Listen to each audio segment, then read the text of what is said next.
Spiritual teacher ही बताते हो, आध्यात्मिक गुरु कहते हो। और दास कहता है कि ये सब झूठे और नकली ज्ञान को प्रचार कर रहे हैं, इनको कोई ज्ञान नहीं अध्यात्म मार्ग का।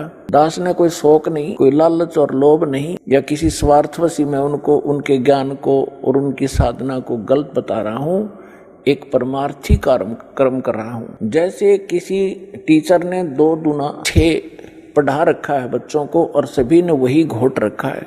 अब दूसरा टीचर आता है, वो उनसे पूछता है कि 2 दूना क्या होता है, 2 जमा 2 कितना होता है, या 2 गुना 2 कितना होता है। और वो सभी एक सुर में बोलते हैं 2 गुना 2 6। तो उस टीचर का क्या कर्तव्य बनता है कि नहीं बच्चों, 2 गुना 2 4 होता है, 6 नहीं होता। और वो बच्चे भी विरोध करें कि हमारे टीचर की बेइज्जती करते हो, आप उसको आलोचना करते हो, तो इसका समाधान कैसे हो। तो पुण्यात्माओं, आज दास के साथ वही बना हुआ है। दास कहता है कि आपके टीचर ठीक नहीं, उनको सिलेबस का ज्ञान नहीं, वो आपके जीवन का नाश कर रहे हैं। और उन गुरुओं से भी दास बार बार प्रार्थना कर रहा है कि कम से कम जो दास आपके विषय में बोल रहा है उसका कम से कम आप उसका कुछ प्रतिक्रिया तो करो कि मैं क्यों गलत बता रहा हूँ, या मैं गलत बता रहा हूँ तो आप बताओ कि आपने ये गलत बोल रहा है, ऐसा नहीं है। तो इससे बुद्धिमान समाज ने खुद सोचना और समझना पड़ेगा। उनका मौन ही उनकी हार बताती है, उनका अज्ञान सिद्ध करती है। तो बुद्धिमान समाज को समझ लेना चाहिए और इस यथार्थ ज्ञान को शीघ्र ग्रहण करना चाहिए।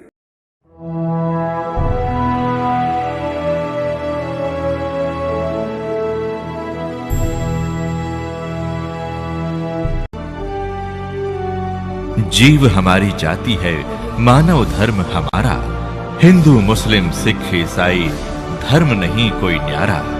परम पिता परमात्मा पूर्ण ब्रह्म सर्व सृष्टि रचनहार कबीर देव कबीर परमेश्वर जी की असीम रजा से आप सभी पुण्यात्माएं सत्संग सुनने के लिए उपस्थित हुए।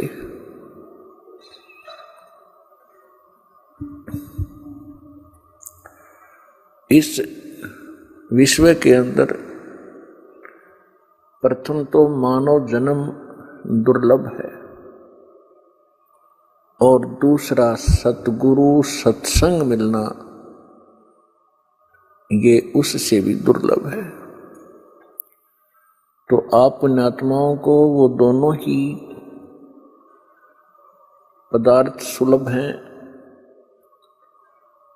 मानव शरीर प्राप्त है, सतगुरु और सत्संग प्राप्त है। तो पुण्यात्माओं, आप बहुत ही पुण्यकर्मी प्राणी हैं। यदि सतगुरु नहीं मिलते, आप कितने ही पुण्यकर्मी होते, आपके सभी पुण्य एक दिन अक्षीण हो जाने थे। ये पूर्व जन्म के जो पुण्य होते हैं, युगों युगों से किए हुए शुभ कर्मों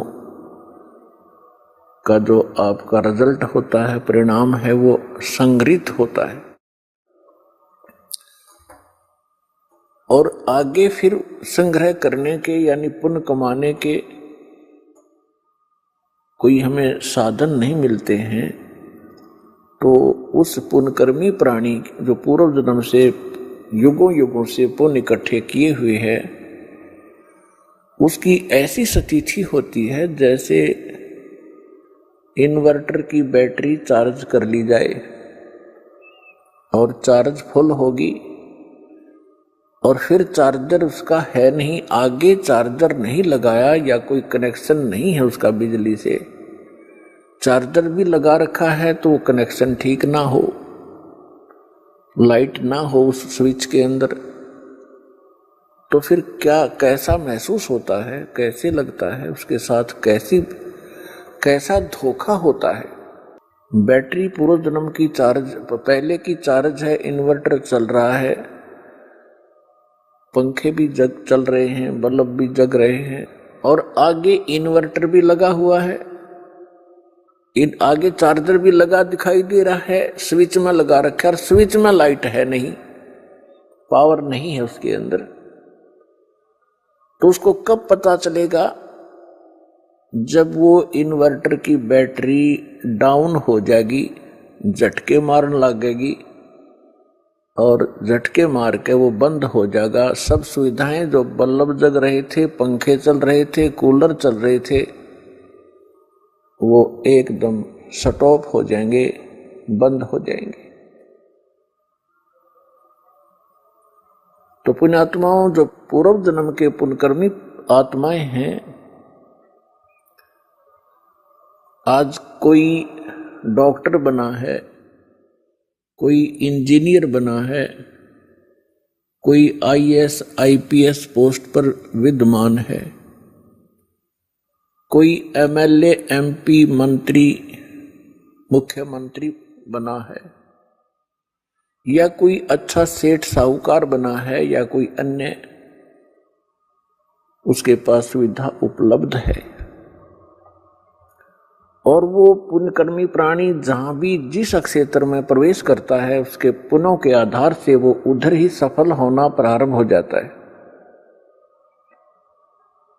क्योंकि उसने पूर्व जन्म की बैटरी व चार्ज है उसकी। और आगे यदि वो सत भक्ति नहीं कर रहा है तो उसका वो पुण्य कर्मों को संग्रह करने का चार्जर नहीं लगा हुआ है। और गलती से वो कोई साधना कर रहा है या कोई संत गुरु बना रखा है, उसके बताए अनुसार जो साधना कर रहा है, तो वो चार्जर ठीक नहीं, उसमें लाइट है नहीं। परिणाम के तौर पर उदाहरणार्थ आपको बताते हैं कि गीता अध्याय नंबर 16 के श्लोक नंबर 23 और 24 में ये स्पष्ट किया है कि अर्जुन शास्त्र विधि को त्याग कर जो मनमाना आचरण करते हैं, यानी मनमानी पूजाएं करते हैं, उनको न सुख होता है, न उनको कोई सिद्धि प्राप्त होती है, और न ही उनकी परम गति होती है, अर्थात यूजलेस। तो उनके साथ वो सचिथी बनी हुई होती है जो कोई नकली इन झूठे गुरुओं से भी संबंधित है। उसको लग रहा है कि मैंने चार्जर लगा रखा है, लेकिन वो चार्जर ठीक ठिकाने नहीं लगा हुआ है, वो गलत स्थान पर लगा हुआ है। अब जब तक उसके पुण्य चलेंगे और उसको सभी सुविधाएं उपलब्ध रहेंगी, और ये सोच रहा होगा वो व्यक्ति जो धार्मिक प्रवृत्ति का है कि मैं जो पूजाएं कर रहा हूं, जो साधना कर रहा हूं, या तो कोई गुरु बनाकर, किसी संत पंथ में जाकर, या वैसे अपना कोई देवी देवता मनाकर जो भी वो आध्यात्मिक क्रियाएं करता है, वो ये सोच रहा होता है कि मुझे इन्हीं क्रियाओं से ये लाभ मिल रहा है। अब उस स्थिति में उसको कोई हमारा भक्त जाकर समझाने की चेष्टा करे कि आपकी भक्ति ठीक नहीं, आपके साधन जो है भक्ति के ये व्यर्थ हैं, तो वो व्यक्ति बिल्कुल मानने को तैयार नहीं, क्योंकि उसको अध्यात्म ज्ञान का अभाव है।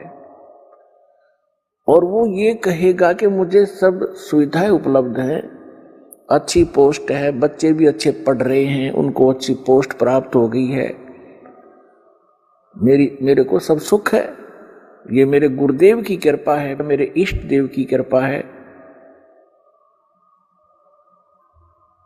तो पुण्यात्माओं, उसको उस समय पता चलेगा जब उसकी पूर्व जन्म की बैटरी समाप्त हो जाएगी, डाउन हो जाएगी, डिस्चार्ज होगी। उस समय देर बहुत हो चुकी होगी, फिर उसके सामने रोने के अतिरिक्त कुछ भी शेष नहीं बचेगा। इसके लिए दास बार बार प्रार्थना कर रहा है कि कम से कम जो दास आपके गुरु जी के विषय में, आप जी की साधना के विषय में कोई टिप्पणी कर रहा है, आप उसको आलोचना मानते हो, उस आलोचना को कम से कम कंपेयर कर लो कि ये सिरफरा व्यक्ति क्यों बार बार हमारी साधनाओं को गलत बता रहा है, इस उद्देश्य से देख लो। लेकिन इधर सोचना भी पसंद नहीं करते वो भोली आत्माएं। और अब दास देख रहा है, जिनको आज से 10 वर्ष पहले हमने कहा था कि तुम्हारी साधनाएं गलत हैं, उन्होंने बात करना भी पसंद नहीं किया था। आज वही रोते हुए आ रहे हैं कि काश हम उस समय आपकी बात को स्वीकार कर लेते, इतना विनाश ना होता। परमात्मा ये कहते हैं, कोई बात नहीं, पीछे गई सो जान दे,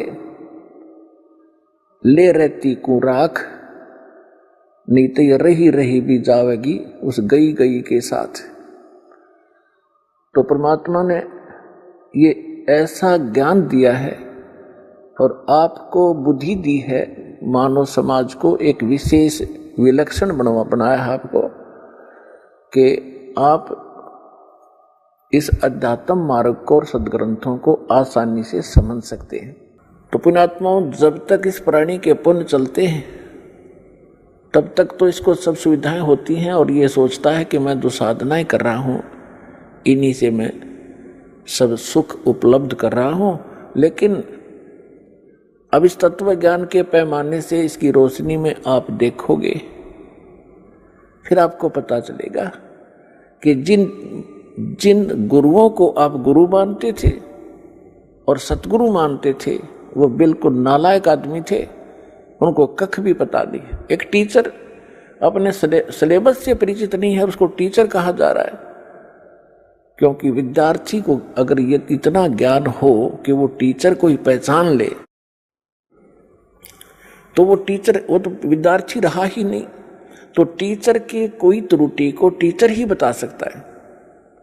ये दास भी स्पिरिचुअल टीचर है, और जिन गुरुओं से आप संबंधित हैं उनको भी आप स्पिरिचुअल टीचर ही बताते हो, आध्यात्मिक गुरु कहते हो।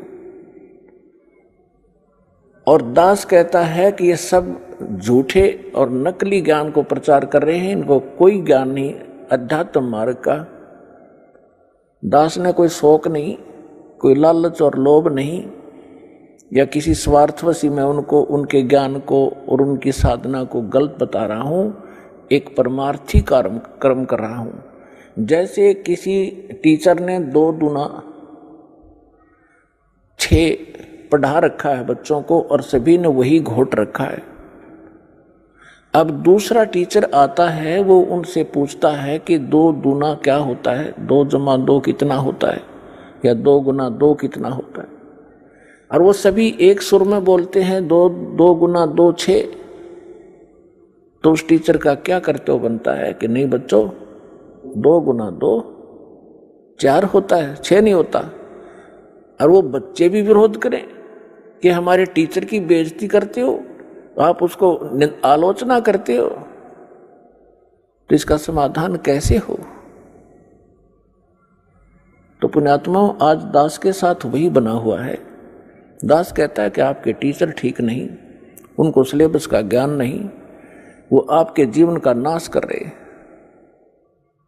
और उन गुरुओं से भी दास बार बार प्रार्थना कर रहा है कि कम से कम जो दास आपके विषय में बोल रहा है उसका कम से कम आप उसका कुछ प्रतिक्रिया तो करो कि मैं क्यों गलत बता रहा हूं, या मैं गलत बता रहा हूं तो आप बताओ कि आपने ये गलत बोल रहा है, ऐसा नहीं है। तो इससे बुद्धिमान समाज ने खुद सोचना और समझना पड़ेगा। उनका मौन ही उनकी हार बताती है, उनका अज्ञान सिद्ध करती है।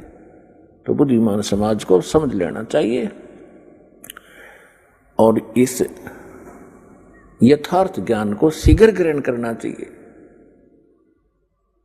परमात्मा कहते हैं कि मानुष जन्म दुर्लभ है, ये मिले न बारंबार, तरवर से पत्ता टूट गिरे वो बोर न लगता डर। मानुष जन्म की कितनी कीमत बताई है, एक श्वास की कितनी कीमत है। कहता हूँ कहीं जात हूँ, कहूँ बजा के ढोल, श्वास जो खाली जात है ये 3 लोक का मोल। ओए होए।